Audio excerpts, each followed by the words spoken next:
Pemirsa, diduga supir mabuk, mobil sport Mercedes-Benz menabrak dua mobil terparkir dan juga dua pengendara sepeda motor hingga kritis di kota Medan, Sumatera Utara.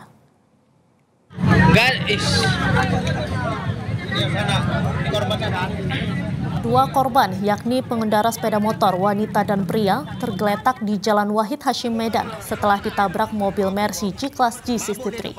Warga nyaris menghakimi sopir mobil sport mewah itu karena membiarkan korban kecelakaan tergeletak di jalan tanpa menolongnya. Kini kedua korban telah dibawa ke rumah sakit dan diketahui dalam kondisi kritis. Supir mobil sport mewah tersebut diduga dalam pengaruh minuman beralkohol sehingga tak sanggup mengendalikan laju kendaraannya saat berada pada kecepatan tinggi.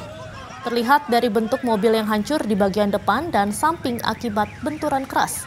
Supir Mercy G-Class G63 telah diamankan ke Polsek Medan Baru. Dan dua mobil yang ditabrak juga dibawa ke kantor Polsek sebagai barang bukti.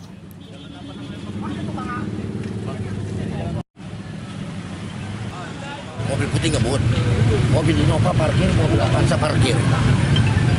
Dia nabrak kereta, nabrak mobil Innova, nabrak mobil Avanza putih. Pak, ada korban jiwa, Pak? Korban ada 2 orang. Kecelakaan juga terjadi, diduga pengemudi hilang kendali saat kecepatan tinggi sebuah mobil sport menabrak markas Satuan Samapta Polrestabes Medan. Kondisi mobil terjebak di atas tembok pagar setelah menabrak markas Satuan Samapta Polrestabes Medan. Kondisi mobil dan bangunan markas Samapta ini terlihat hancur cukup parah. Mobil akhirnya berhasil dievakuasi dengan mobil derek. Menurut saksi mata, mobil sport ini melaju dengan kecepatan tinggi, lalu keluar dari jalur kemudian menabrak satu unit minibus yang sedang parkir di pinggir jalan, hingga akhirnya terbang dan menabrak warung serta dinding kantor polisi Samapta. Tidak ada korban jiwa dalam kecelakaan ini. Pengemudi mobil, seorang wanita, diduga kehilangan kendali saat melaju kencang. Pihak Satlantas Polrestabes Medan akan melakukan penyelidikan usai pengemudi mendapatkan perawatan dari rumah sakit.